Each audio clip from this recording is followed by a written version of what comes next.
জাহান্নামের ভীষণ আগুনের মধ্যে প্রতিটা নাফরমান যখন জ্বলতে শুরু করবে, তখন প্রত্যেকটা জাহান্নাম, এটাই আমার শেষ কথা, তিনটা কথা বলবে আল্লাহকে। কয়টা কথা?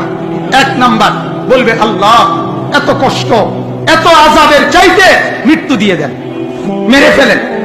আল্লাহ বলবে, লা ইউখদা আলাইহিম ফায়ামুতু, না না ফরমান, জাহান্নামে কোনো মৃত্যুর ফয়সালা নাই, বেঁচে থেকেই আযাব সহ্য করতে।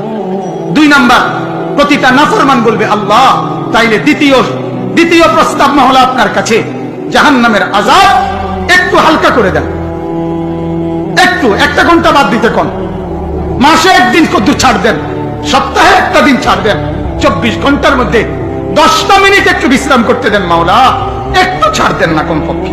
আল্লাহ বলবে, ওয়ালা ইউখাফফাফু আনহা মিন আযাবিহা, না রে নাফরমান, 1 সেকেন্ডের জন্য আযাব হালকা করা হবে না।